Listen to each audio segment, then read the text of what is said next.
हरि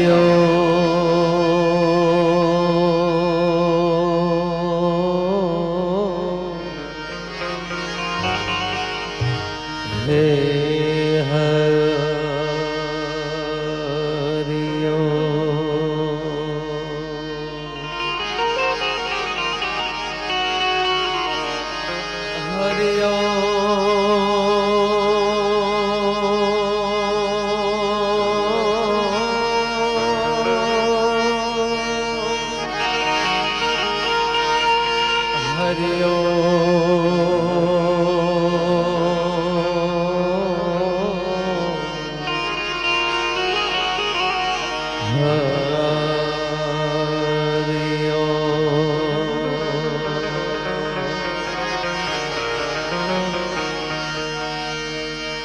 वक्रतुंड महाकाय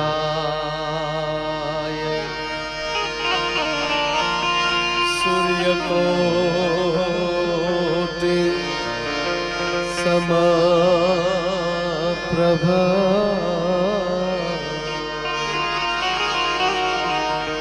निर्विघ्नं कुरु मे देव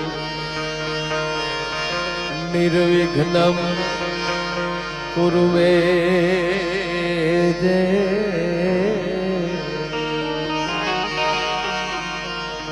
शुभ कार्ये शु सर्वदा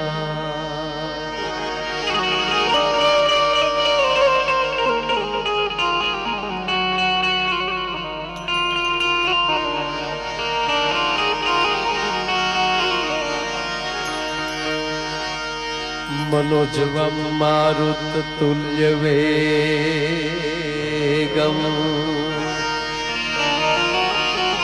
जितेन्द्रियं बुद्धिमतां वरिष्ठं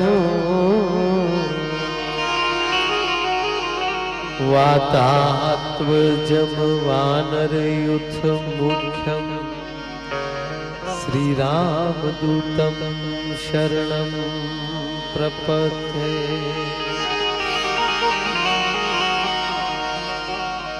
वसुदेवसुतं देवं कंसचारूणमर्दना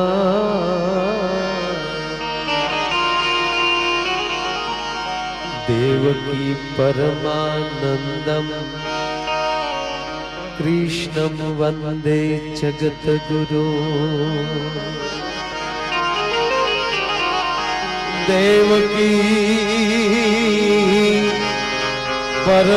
परमानन्द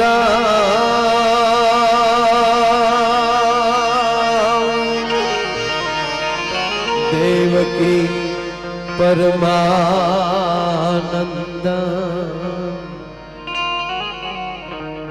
कृष्णं वन्दे जगद्गुरु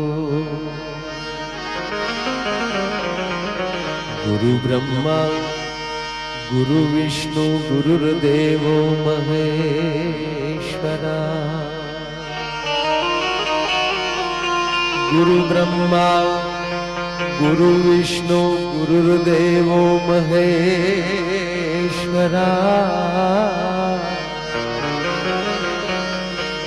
गुरु साक्षात् परं ब्रह्म तस्मै श्री गुरुवे नमः।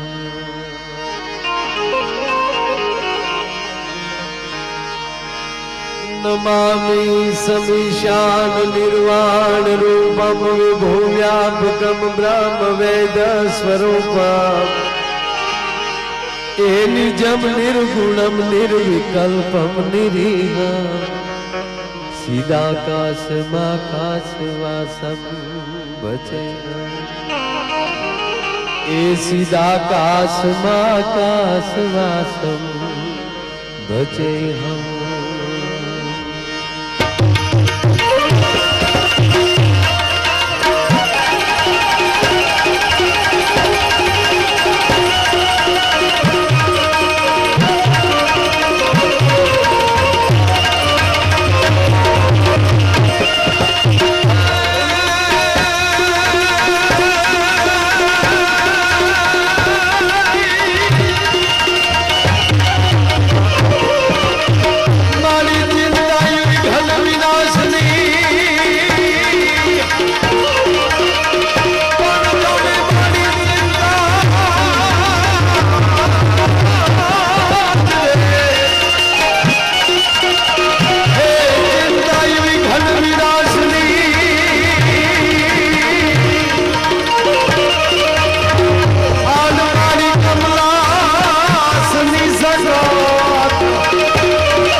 શાંતિ કરણ જગ ભરણ માડી ઘણો ઘડ્યા ભવ ઘાટ એથી નમીએ તન નારાયણી માડી વિશ્વરૂપ વૈરાટ નમામિ સમીશાન નિર્વાણ રૂપમ વિભુ વ્યાપકમ બ્રહ્મ વેદ સ્વરૂપમ નિજમ નિર્ગુણમ નિર્વિકલ્પમ નિર્હમ સિદાકાશ માકાશ વાસમ ભજેહમ આજ રોજ ભાઈ હવે થોડુંક કૃષ્ણ ઉપર છોડો ને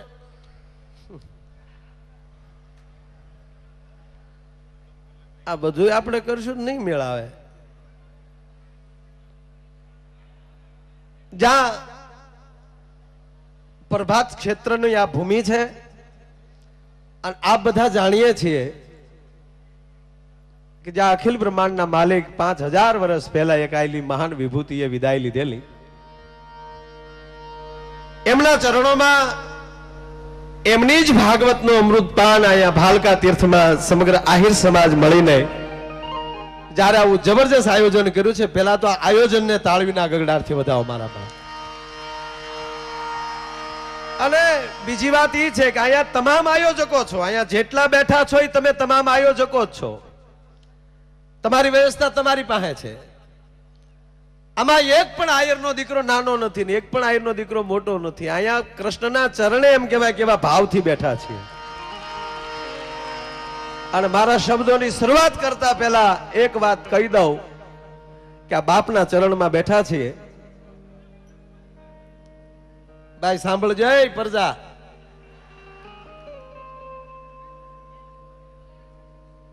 આ ગીતાનો ગાનારો આ કુરુક્ષેત્રના મેદાનમાં અર્જુનને કહેનારો કે હે અર્જુન મારી હામું જો હું તને કેવો લાગુ છું અને તેથી પગ પાતાળમાં શીશ આકાશમાં અને ગંગા જમના સરસ્વતી નર્મદા સિંધુ કાવેરી હાળાળાળાળાળાળા હાડ કરતી જેમ સાગરમાં વહી જતી હોય એમ કુરુક્ષેત્રના ચારેય છેડાને ભગવાન નારાયણની ડાબી દાઢમાં ડબ્બાઈ ગયેલા જોયા અને કીધું કે અર્જુન આ બધાય મરી ગયેલા છે આ તો હું તને નિમિત્ત બનાવું છું અને એવડી વિભૂતિ જ્યારે અહીંયા ભીલના બાણથી જ્યારે દારૂકને એમ કીધે કે દારૂક આયલી બાપ તો રવાના થઈ જા ભીલ ઘરેથી નીકળી ગયો છે કહેવાનો મારો મતલબ કહેવાનો સુર મારો ઈ છે કે એ કૃષ્ણ એ પરમાત્મા અને મહાભારતના યુદ્ધ પછી યાદવા સ્થળી પછી લેરી સાહેબ કહેવા ગયો કે આ ભીલનું બાણે કૃષ્ણને ઘાયલ નથી કર્યા મારા બાપ પણ ઈ બાણે પણ ઈ તીરે પણ કૃષ્ણની શરણાગતિ લીધી મારા બાપ આજ પછી હું કોઈ ઉપર આવી રીતે નહીં ચાલો આ શરણાગતિ છે તીરની પણ નહીતર નારાયણને કોણ ભાઈ એને સ્પર્શ ન કરી શકે એવી જ્યારે તીર્થભૂમિમાં બેઠા છીએ છે 18 આલમ પણ બેઠેલા આહિરોને પ્રાર્થના કરીને એટલું કહું કે 5000 વર્ષ પછી આ ભૂમિમાં પહેલી વાર આવી રીતે મળ્યા છે 5000 વર્ષ પછી અને ત્રીજી વાત તો પહેલી વાર મળ્યા છીએ તો એની જે આપ બધાની જે શાંતિ આપ બધાની જે ડિસિપ્લિન જોઈ મેં કેવા ભાવથી બધા બેઠા, કારણ કે તમે પોતે જ આયોજક છો, હું તમે બધા આયોજક છીએ આમાં. આ બિલા તો એક વ્યવસ્થાના રૂપમાં લગાડવામાં આવ્યા છે, બાકી બધા સ્વયંસેવક. પોતે જ સેવક બનીને આવ્યો છે, પોતે આયર બનીને આવ્યો છે.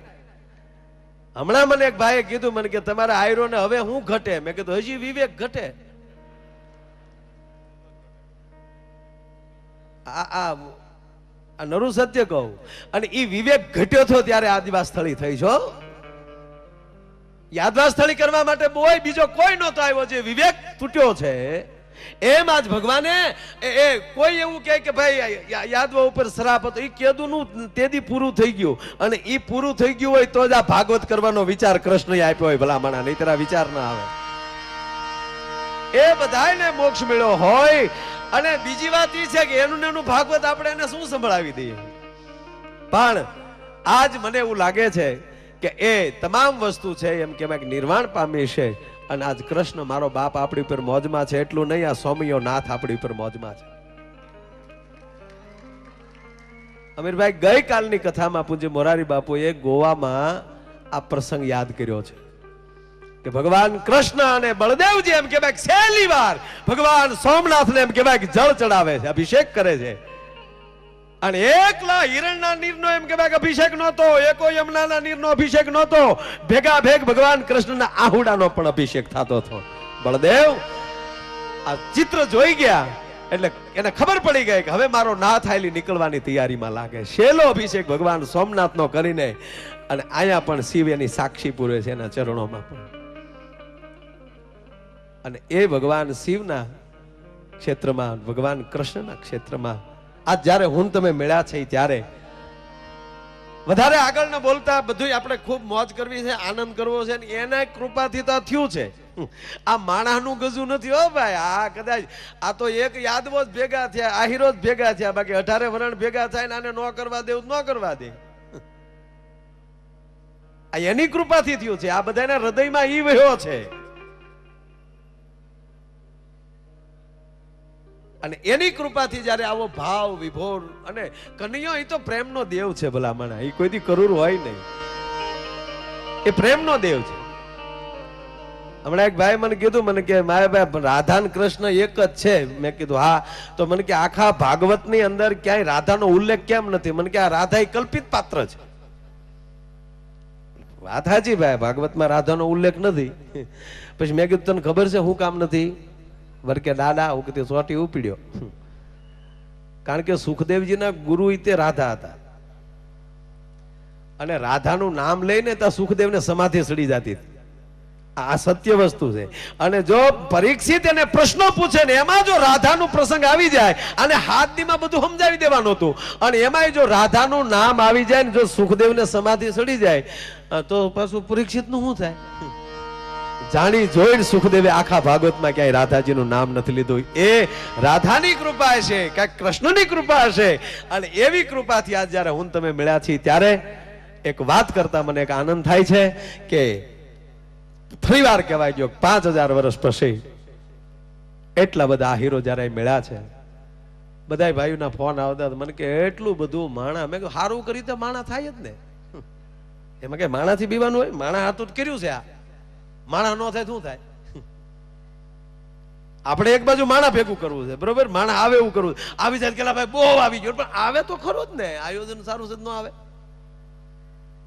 એટલે એટલી બધી સંખ્યામાં તમે આમ જો શાંતિ તો જો બધાને આમ જો.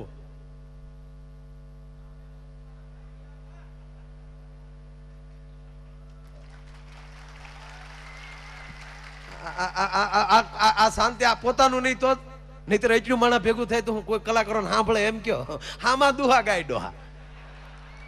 આ બધું જ ન અવાજ આવ્યો. વાહ માયા વાહ, તરત બોલ્યા નહીં. નો હોય તો નભે નહીં પૃથ્વી પાવનરા. એટલે એક એને આ મોજ છે બધાને. પણ અહીંયા ભાલકા તીર્થ મળ્યા છે ત્યારે અહીંયા ભગવાન સોમનાથના સાનિધ્યમાં બેઠા છે. લેરી સાહેબની હાજરી છે. અને એક વાત મને અહીંયા કરતા, એક જાહેરાત કરતા મને અતિ આનંદ થાય છે. પધારો પધારો. ધીરે ધીરે બધા મહેમાનો આવતા જાય છે. વાહ.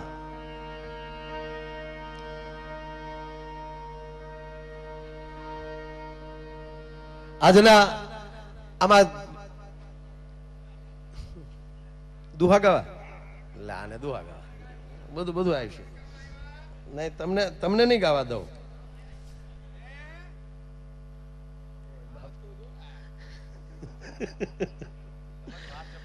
હીરો મારો ઝગમગ થાય હો, પણ તાળીઓથી વધાવો ભગાભાઈ ને. એટલે મૂળ વાત ઉપર આવીએ કે આ બીજું કોઈ છે આપણે બે ભાઈ છે એ ભાઈ આમ બે છે કે બીજું કોઈ છે આજ? એટલે જો આ બહુ અતિ સારું લ્યો. બસ આમ હું ને તમારા ભાઈ બે જઈ.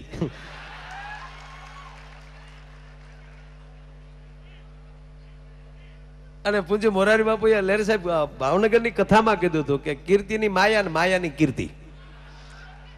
અને પહેલા કલાકારોની જુગલબંધીઓ હતી, લેડીઝ જેન્ટ્સની જુગલબંધીઓ હતી. પ્રાણભાઈ હોય તો ફલાણા હોય જ, ફલાણા હોય તો ફલાણા હોય જ, આવું પહેલા હતું. અત્યારે અમારી બેની જુગલબંધી હાલે લ્યો, હું કરી લ્યો તમે. એટલે ભગવાનની દયા છે. અને અહીંયા સંતોની હાજરી છે એવું લાગ્યું મને, કોઈ સંતોય બેઠા હોય એવું. એટલે અર્જુનપુરી બાપુ લાગે, તાળીના ગડારથી વધાવો. પૂજ્ય બાપુ પણ પધાર્યા. એટલે આજ અમીરભાઈ ઘરનો ડાયરો રાત જેવું ધાબુ રોજ પ્રોગ્રામમાં કે આજ તો હકીકત છે. આ ઘરનો ડાયરો રાત જેવું ધાબુ, ઘરનું પોલીસ સ્ટેશન ને આ બાપ ફોલદાર મોહાળ જમવાનું મા પીરહણે. એટલે આજનો જે આ લહેરનો કાર્યક્રમ છે ત્યારે આનંદ એ થાય કે સોમનાથના સાનિધ્યમાં પણ જે આપણું દેહોત્સર્ગ, જ્યાં ભગવાન કૃષ્ણએ જયારે એમ કહેવાય કે એ અહીંયાથી એક હાથ છે એ ઓધવના ખંભે અને એક હાથ અર્જુનના ખંભે, અને એવી રીતે ભગવાન કૃષ્ણ જયારે એમ કહેવાય ત્રિવેણી સંગમ પહોંચ્યા અને ત્યાંની સ્વદેહ જાણે એને વિદાય લીધી. ઈ ભૂમિના ડેવલપ માટે અત્યારે સોમનાથ ટ્રસ્ટ જયારે એમ કહેવાય કે એ જહેમત ઉઠાવી રહ્યું હોય અને કરોડો રૂપિયાના ખર્ચે એક મોટું ભગવાન કૃષ્ણનું સ્મારક બનવા જઈ રહ્યું હોય, અને ત્યારે યાદવોને જેટલા આહીરો બેઠા છે એ આહીરોને કહું છું મારા બાપ કે આપણા બાપનું સ્મારક બનાવવા માટે ભગવાન સોમનાથ ટ્રસ્ટીના તમામ ટ્રસ્ટી ભાઈઓ જેમ કહેવાય તાલાવેલી કરતા હોય તો એની અંદર મોટામાં મોટો આપણા સમાજનો પણ સહયોગ આવે એવી હું પ્રાર્થના કરું છું બધા. કારણ કે એ બહુ એક દિવ્ય અને ભવ્ય એમ કહેવાય સ્મારક બની રહ્યું છે. અને એ તો બને જ ને ભાઈ. એ ભગવાન કૃષ્ણ જન્મ્યા ગોકુળમાં પણ વૈયા અહીંયા લહેર અહીંયા જ આવે. મોહન બે જ્યાં સાહેબ, એક મહાત્મા ગાંધી એનું નામે મોહન, એક ભગવાન કૃષ્ણ એનું નામે મોહન. એક જન્મ સૌરાષ્ટ્રના દરિયા કાંઠે અને એક જન્મ યમુના કાંઠે. પણ યમુના કાંઠે જન્મો એનો દેહ પીડ્યો અહીંયા સૌરાષ્ટ્રના દરિયા કાંઠે, અને સૌરાષ્ટ્રના દરિયા કાંઠે જે જન્મ એનો દેહ પીડ્યો યમુના કાંઠે. અને આ અખિલ બ્રહ્માંડનો માલિક મારા બાપ આ ભાગવતની અંદર આ બેઠા છીએ, અને જે સમાજનો જે ગ્રંથમાં વર્ણન થતું હોય ઈ સમાજ આપણે છીએ, અને એવા ભાવથી બેઠા છો. ત્યારે દરેક કાર્યક્રમની શરૂઆત ગણપતિ વંદનાથી થતી હોય તો ટૂંકો પરિચય એટલો આપી દઉં કે સામે બેઠેલ સંતો, મહાનુભાવો, સમાજના કેટલાકના નામ લો. એમાં એક ખાધાનું રાજીભાઈ નામ ભૂલાઈ ગયું, કોકને ખોટું લાગે અમીરભાઈ, પણ કોઈનું નામ ન લેતા એ આગળ બેઠા છે વડીલો, ત્યાંથી લઈને છેલ્લે બેઠેલા મારા વડીલો. છેલ્લે છે ને છેલ્લા કહેવાય જ નહીં, વ્યવસ્થાના રૂપમાં બેઠા. આ પાછળ બેઠા ને તાળીઓથી વધાવો. હા, નહીતર કાંઈ એ નાની હુની હસ્તીઓ નથી, એ તો એની કૃપા છે તમે હેખી આગળ બેઠા. અને છેલ્લે છે ને છેલ્લા કહીએ ને તે ન્યાલી જોતા હોય તો આપણે છેલ્લા દેખાતા હોય. હોની જગ્યાએ હવ રેડી છે, અને છેલ્લે છે ને મોટો લાભ. અહીંયા જો આપણે આગળ જગ્યા બેઠા તો આમાં એરું નીકળે તો ઓલા પેલા નીકળી જાય, આપણે હલવાઈ જાય. બોલો, એટલે બહુ મોર રહેવામાં મજા નથી. પણ એ તમામ મારા વડીલો, યુવાન દોસ્તો, માતાઓ, બહેનો અને ભગવાન કૃષ્ણ કન્યા અને ભગવાન ભાગવતને વંદન કરીને આ જ્ઞાતિ ગંગા બેઠી છે એના ચરણોમાં વંદન કરીને કાર્યક્રમની શુભ શરૂઆત ગણપતિ વંદનાથી કરીએ. અને વિનંતી કરું ભાઈ શ્રી કીર્તિદાન ગઢવીને કે આવો મારો બાપલિયો, અને એવા કરવા ગણને લાડ લડાવો. વિઘ્નેશ્વરાય વરદાય સુરપ્રિયાય લંબોદરાય સકલાય જગતજીતાય નાગાનનાય શ્રુતિ યજ્ઞ વિભૂષિતાય ગૌરી સુતાય ગણનાથ નમો નમસ્તે. એવા ગરવા ગણની સ્તુતિ લઈને આવે ભાઈ શ્રી કીર્તિદાન ગઢવી. બે હાથ ઊંચા કરીને તાળીઓ પાડો મારા બાપ. અને ચારણ છે આપણો ભાણેજ કહેવાય ને, આજ ભાણેજ મોહાળમાં આવ્યો છે. અચ્છા, તો જોરદાર તાળીઓથી વધારે ભાઈ શ્રી કીર્તિદાન ગઢવી.